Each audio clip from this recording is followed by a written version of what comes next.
नमस्कार दर्शकों, स्वागत है आपका हमारे YouTube चैनल ज्योतिष अमृत में। दोस्तों, आज के समय में हर आदमी किसी न किसी समस्या को लेकर बहुत परेशान है। पर ये समस्याएं क्या हैं और क्यों आती हैं? जैसे व्यापार की समस्या, लोग बाग अपने व्यवसाय के अंदर पूरा दिन मेहनत करते हैं पर उतनी सफलता कई बार नहीं मिल पाती है, तो आदमी परेशान रहता है कि क्या करें क्या ना करें। दूसरी समस्या है जॉब का इश्यू। अब कई आदमी जॉब करते हैं, जॉब पे जाते हैं, बहुत मेहनत करते हैं पर बॉस से फिर भी डांट खानी पड़ती है, या कई लोग सारा दिन मेहनत करते हैं कि कहीं जॉब मिल जाए तो उन्हें जॉब नहीं मिल पा रही है। कोई अपने बच्चों को लेकर परेशान है कि साहब बच्चे जो हैं बहुत मेहनत कर रहे हैं, पढ़ाई में अच्छे नंबर नहीं आ पा रहे हैं, या बच्चों ने पढ़ाई कंप्लीट कर ली, उन्हें जॉब नहीं मिल पा रही है, जॉब मिल गई तो शादी नहीं हो पा रही है। इसी तरह आपका बहुत सारी समस्याएं जो लगातार हम लोग जीवन में फेस करते रहते हैं। अब उनका समाधान क्या है? हमारे ज्योतिष शास्त्र में ज्योतिष की विभिन्न पद्धतियाँ अलग अलग समय पर हमारे महान ऋषि मुनियों द्वारा विकसित की गई। जैसे पराशर ज्योतिष, जिसे वैदिक ज्योतिष भी कहा जाता है, जैमिनी पद्धति जो जैमिनी ऋषि द्वारा विकसित की गई है, नाड़ी ज्योतिष जो भगवान शंकर के गण नंदी द्वारा विकसित की गई थी, कृष्ण मूर्ति पद्धति जो साउथ के अंदर बहुत ज़्यादा प्रचलन में है, और लाल किताब पद्धति जो आज के समय में सबसे ज़्यादा प्रचलन में है। ये सभी पद्धतियाँ अपने आप में अद्भुत हैं, परंतु आज के समय में लाल किताब पद्धति सबसे ज़्यादा प्रचलन में है। क्योंकि ज्योतिष की अन्य सभी पद्धतियों को सीख कर हम फलादेश तो बहुत अच्छे से कर सकते हैं, परंतु उनका समाधान जो है वो आज के समय में संभव नहीं है, क्योंकि वो पद्धतियाँ सतयुग काल के अंदर विकसित की गई थी और उस समय किसी भी ग्रह को ठीक करने के लिए मंत्रोच्चारण को बताया गया था।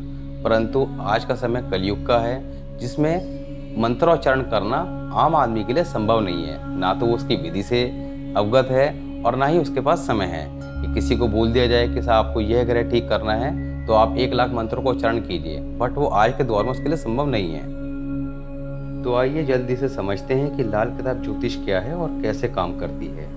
किसी भी कुंडली को समझने के लिए हमें कुछ चीज़ों को ध्यान में रखना जरूरी है। कुंडली के 12 घर, ब्रह्मांड के 7 मुख्य ग्रह, 12 राशियाँ, लाल किताब की ग्रामर जो अपना विशेष स्थान रखती है, क्योंकि बिना ग्रामर के आप किसी भी विषय को नहीं समझ सकते। ग्रहों की अपनी महादशा, वर्षफल द्वारा आप अपने वर्ष का हाल जान सकते हैं कि यह वर्ष हमारा किस तरह का बीतेगा। उसके बाद अंत में फलादेश। सबसे पहले कुंडली के 12 घरों को समझते हैं जो हमारे जीवन का आधार है। अब आपको एक कुंडली दिखाई जा रही है जिसके अंदर कुंडली के 12 घरों को लिखा गया है। पहला घर, दूसरा घर, तीसरा घर, चौथा घर, 5वां घर, इसी क्रम में आगे घर लिखे गए हैं। अब समझते हैं कि पहला घर क्या है। पहला घर कुंडली का सबसे महत्वपूर्ण स्थान रखता है और इसे लगन भी कहते हैं, और इस घर का मालिक एक तरह से कुंडली का प्रधानमंत्री होता है। पहला घर व्यक्ति की हैसियत, उसका व्यक्तित्व, जीवन में वह व्यक्ति अपने दम पर कितना पैसा कमाएगा, कितनी सफलता अर्जित करेगा, इन सब चीज़ों को देखा जाता है। पहला घर पूर्व दिशा का कारक है। इस घर का मालिक मंगल होता है और उच्च ग्रह यहाँ पे सूर्य होता है। नीच का ग्रह यहाँ पे शनि कहलाता है और कारक ग्रह सूर्य है। अब ये कारक ग्रह क्या है, मालिक क्या है, उच्च ग्रह क्या है, दिशा क्या है, इन सब का जब हम अगला टॉपिक डिस्कस करेंगे, इसके अंदर हम ग्रहों के बारे में जानकारी देंगे, तब सब चीज़ें डिस्कस की जाएंगी। ये मालिक और कारक और उच्च ग्रह वगैरह क्या चीज़ें, ठीक है। अब बात करते हैं दूसरे घर के बारे में। दूसरा घर उत्तर पश्चिम दिशा, नॉर्थ वेस्ट का कारक है। इस घर का मालिक शुक्र है, कारक बृहस्पति, उच्च का ग्रह यहाँ पे चंद्रमा होता है और नीच का ग्रह कोई नहीं होता है। दूसरा घर हमारी कुंडली का धर्म स्थान है, मंदिर है।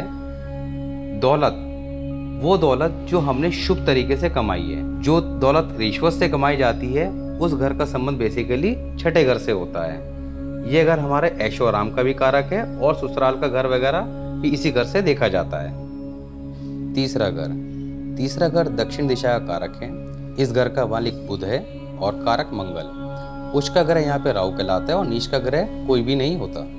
छोटे भाई बहन, साहस, आपकी बाजू, आँख की पलकें, जिगर, शरीर में खून की मात्रा व खून के दोष इस घर से देखे जाते हैं। चौथा घर दोस्तों हमारा सुख स्थान है और यह उत्तर पूर्व दिशा से संबंध रखता है। इस घर का मालिक चंद्रमा होता है और कारक ग्रह भी चंद्रमा ही होता है।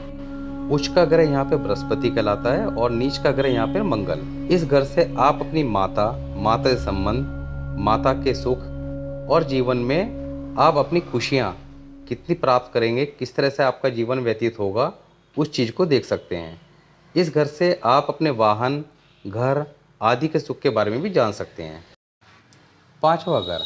पांचवा घर हमारे घर की पूर्वी दीवार यानी कि ईस्टर्न वॉल का कारक है और इस घर का मालिक ग्रह सूर्य होता है। कारक ग्रह बृहस्पति और उच्च का ग्रह यहाँ पे कोई नहीं होता और ना ही कोई ग्रह यहाँ पे नीच का होता है। इस घर से आप अपने संतान के बारे में जान सकते हैं कि संतान जीवन में क्या करेगी, कितनी शिक्षा प्राप्त करेगी, संतान से आपको सुख प्राप्त होगा या नहीं, आपकी संतान कितनी होंगी, कितने बेटे होंगे, कितनी बेटी होंगी। इसके साथ ही आपकी शिक्षा शिक्षा भी इसी घर से देखी जाती है कि शिक्षा का स्तर क्या होगा, कितनी शिक्षा आप प्राप्त करेंगे इत्यादि। इसके अलावा इस घर से जुआ, सट्टा, लॉटरी, शेयर बाजार इन सब कामों से आप जीवन में धन अर्जित करेंगे या नुकसान उठाएंगे, ये सब भी देखा जाता है। छठा घर। छठा घर उत्तर दिशा का कारक है और इस घर का मालिक बुध होता है। कारक ग्रह यहाँ पे केतु कहलाता है और उच्च का ग्रह यहाँ पे राहु और नीच का ग्रह शुक्र। दोस्तों इस घर से आप रोग, ऋण, शत्रु, रोग किस प्रकार का रोग, कई व्यक्तियों को ऐसे रोग लग जाते हैं कि वो जीवन भर कितना भी इलाज करा लें ठीक होने का नाम नहीं लेते हैं। वो इसी घर से देखा जाता है कि उनका रोग ठीक होगा भी या नहीं। ऋण, बैंक लोन या किसी से उधार पैसा ले लिया तो आप ज़िंदगी भर चुका ही नहीं पाते, या बैंक का लोन ले लिया, आपकी कुर्की हो गई और आप उसे चुका ही नहीं पा रहे हैं, तो ये सब भी इसी से देखा जाता है कि वो बैंक लोन जो हमने लिया है। कई लोग अपने व्यापार में वृद्धि के लिए बैंक से लोन लेते हैं और खूब तरक्की करते हैं और कई लोग लोन लेके बैठ जाते हैं तो उन्हें नुकसान पर नुकसान उठाने पड़ते हैं और वो उस लोन को वापस नहीं कर पाते हैं। तो ये सब, वो लोन हमें फ़ायदा देगा या नुकसान देगा, लेना सही है या गलत, ये इसी घर से देखा जाता है। शत्रु, किस तरह के शत्रु, वो शत्रु आपका कुछ बिगाड़ पाएंगे या नहीं, या आपको जीवन भर परेशान करते रहेंगे या आपसे परेशान हो जाएंगे, ये सब भी इसी घर से देखा जाता है। कंपटीशन, किस तरह का कंपटीशन, जो हम लोग कंपटीशन की तैयारी करते हैं, आजकल के बच्चे कंपटीशन की तैयारी करते हैं पढ़ाई करने के बाद कि सरकारी नौकरी या जेई की या इंजीनियरिंग की या डॉक्टरी, किसी भी तरह का कंपटीशन हो, वो इसी घर से देखा जाता है कि कंपटीशन में सफलता मिलेगी या नहीं और मिलेगी तो कब तक। इसी तरह जीवन में कई लोगों को अपयश, अपयश मीन्स बदनामगी का सामना करना पड़ता है कि अचानक बहुत नाम शोहरत होते हुए और कुछ ऐसा घटित होता है कि वो समाज में मुंह दिखाने लायक नहीं रहते।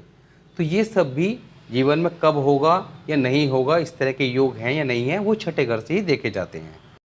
अब दोस्तों बात करते हैं आज की रेमेडी की। दोस्तों रेमेडी लाल किताब में दो तरह की बताई गई हैं, एक स्टैंडर्ड रेमेडी और एक स्पेसिफिक रेमेडी। अब आज हम चर्चा करेंगे कि व्यापार में वृद्धि के लिए क्या करें।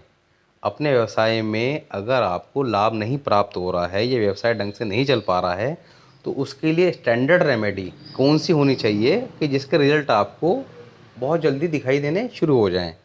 अब उसके लिए सबसे पहला उपाय है और बहुत सुंदर उपाय है लाल किताब का कि 11 बुधवार आप साबुत हरी मूंग अपनी श्रद्धा अनुसार आप 250 ग्राम भी ले सकते हैं या 20 रुपये की, 30 रुपये की, 40 रुपये की, जो भी आपको ठीक लगे, वो 11 बुधवार लगातार आप किसी भिखारी को दिन के समय, दोस्तों कोई भी रेमेडी लाल किताब की वो दिन के समय ही की जाती है, यानी कि शाम को 6 बजे से पहले पहले, सूर्य अस्त होने से पहले पहले आप किसी भिखारी को 11 बुधवार हरी मूंग का दान करें। इसके साथ ही आप पक्षी वगैरह आपके आसपास कहीं ना कहीं आते होंगे, तो आपने करना क्या है कि थोड़ी सी साबुत मूंग को भिगो के रख देना है और नेक्स्ट डे उस भीगे हुए मूंग को आपने पक्षियों के लिए, या कबूतर आते हो या पक्षी आते हो जहाँ भी, उनके लिए आपने सामने घर के बाहर, इस चीज़ का ध्यान रखना है, घर की छत पे नहीं करना है, घर के बाहर कहीं पार्क में या सड़क पे कहीं भी जहाँ पक्षी आते हो वहाँ पे किसी अखबार में या किसी कागज़ पे रखे और उनके लिए रख देना है। आप ये करना शुरू कीजिए। निश्चित तौर पे आप ये रेमेडी स्टार्ट करेंगे और इस रेमेडी के कंप्लीट होने से पहले पहले ही आपको रिजल्ट दिखाई देने शुरू हो जाएंगे। ये स्टैंडर्ड रेमेडी है। स्पेसिफिक रेमेडी जो होती है वो तब डिस्कस की जाएंगी जब बहुत गंभीर समस्या हो, और वो कब की जाती है, वो जब कुंडली को हम लोग पूरा एनालाइज कर लेते हैं उसके बाद की जाती है। एक चीज़ का आपने विशेष ध्यान रखना है किसी भी रेमेडी को करने के लिए, चाहे वो एक दिन की हो या लंबे समय तक चलने वाली हो, कोई भी रेमेडी हो, वो किसी भी महीने की 4, 9, 14 इन 3 तिथि को नहीं करनी है। इसका विशेष ध्यान रखना है, क्योंकि अगर आप इनमें करेंगे तो उसका कोई भी लाभ आपको प्राप्त नहीं होगा। ठीक है, तो ये आप रेमेडी कीजिए। और इसके साथ ही हम नेक्स्ट वीडियो में मिलते हैं। और आपसे एक निवेदन है कि क्योंकि ये कार्यक्रम हमारा सिर्फ इसलिए है कि आपको लाल किताब का संपूर्ण ज्ञान प्राप्त हो सके और आप इस ज्ञान के माध्यम से लोगों का भला कर सकें। इसी के साथ दोस्तों, आज का वीडियो यहीं ख़त्म करते हैं और आपसे निवेदन है कि चैनल को सब्सक्राइब कर दीजिए, लाइक कर दीजिए, शेयर कर दीजिए, ताकि इस महत्वपूर्ण कार्यक्रम का लाभ ज़्यादा से ज़्यादा लोगों को मिल सकें और सभी लोग अपनी समस्याओं को खुद ठीक कर सकें। इसी के साथ जय श्री राम, नमस्कार, धन्यवाद।